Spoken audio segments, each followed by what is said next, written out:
So it dawned on me after our last video of what you shouldn't do. Because we got really passionate about that. About what not to do when somebody's grieving. We didn't talk about what do you do when somebody is grieving that you care about. Yeah. So we thought we would do a part 3. Tres. Trois.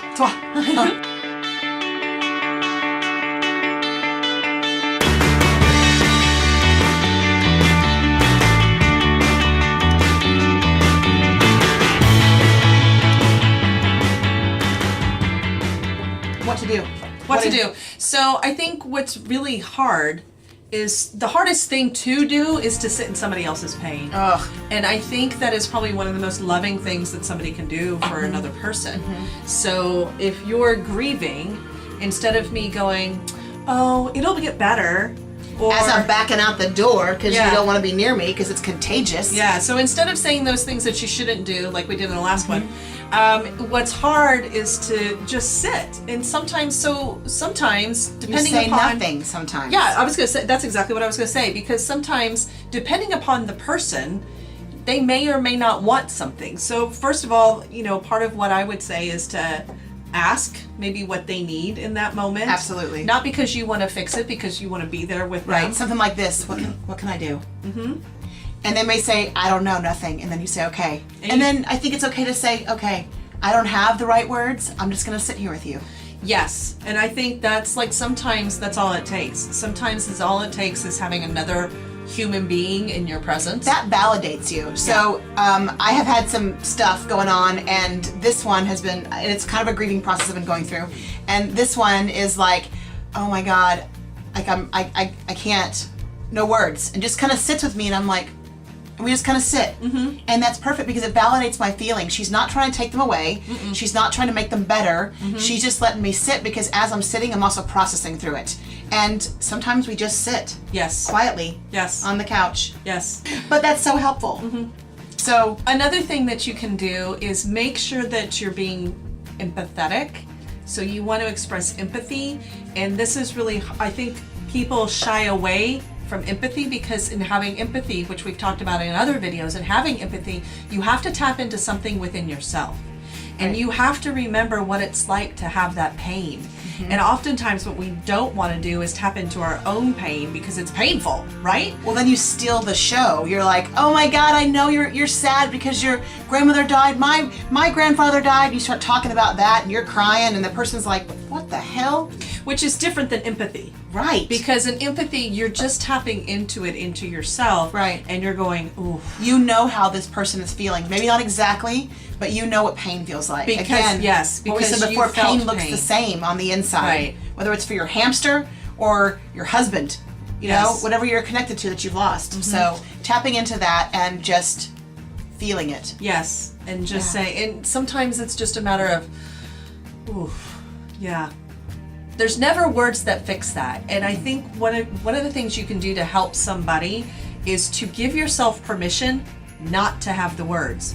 Like, give yourself permission in your head to say, it's okay that I don't have perfect words. I think you can even say that.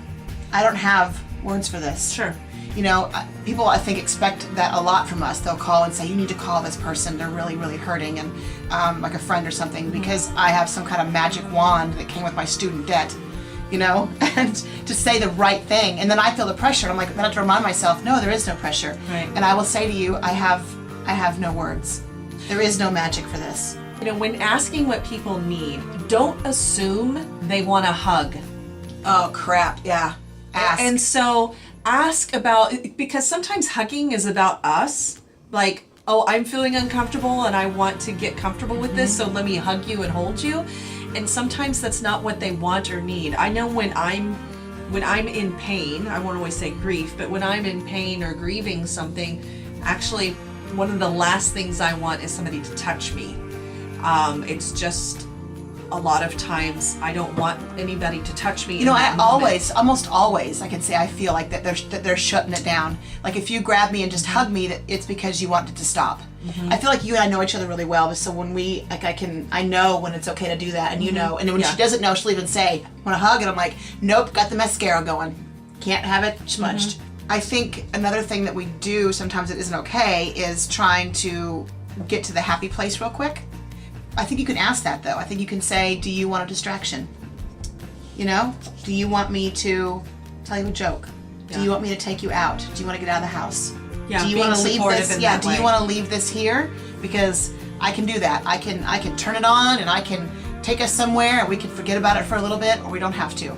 I think that you can, but there's sometimes a need to do that and you just do it. I think you ask that, but I think that that's a piece too.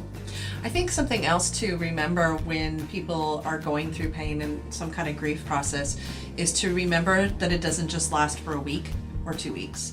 Or even a year. And so There's it's- research that talks about that year marker for people that have had a loss. Oh. That's when it really gets hard because Yes. people stop coming Yes. over, they stop calling Yes. because they think you should be done, or they're tired of dealing with it, or you know what, it is hard to walk into a room and somebody still looks sad and you're like, crap. because we sometimes want to avoid the pain, that if you know somebody's that's gone through the grief process, while there's probably a time and a place to ask, like, how are you doing with that? Ask. Yes. How are you doing with that? Because people stop asking. Yes. People stop thinking. Yes. People stop thinking that it's on your mind and they want to move through it. So keep in mind, like you're saying, that's exactly where I was going. Keep in mind that second year is probably the hardest because they're moving through You've lost events. your support system. Yeah.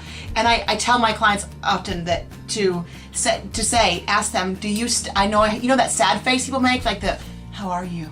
Oh. That face. But you know what? Ugh. I've had people say, that sad face stopped 3 weeks ago. Nobody does that anymore. Yeah. So either ask for it, or as the helper, you can say, I understand that when I walk into your office and I say, how are you? That can trigger you. Do you want me to ask that? Because I'm always thinking about that. Or do you not want me to? That's fair. And if it's me or if it's somebody I've worked with, that is helpful. Because I can say, no, I'm good. Or it's nice once in a while. Mm-hmm. I think that setting up your expectations is key. Yep. Calling and checking on people is Yeah. really important. Yep. That's all I got. How That's about all you? I got. All right. We've had 3 of these now. Heavy things. But we wanted to come back and talk about this one because as soon as we turned off the camera, we were like, oh, probably should give some positive aspects of that too. So Get out there and love your grievers. yes, Help take care of them. like up the video, subscribe, and share it. If you like it, share it. And we will see you next time. Bye.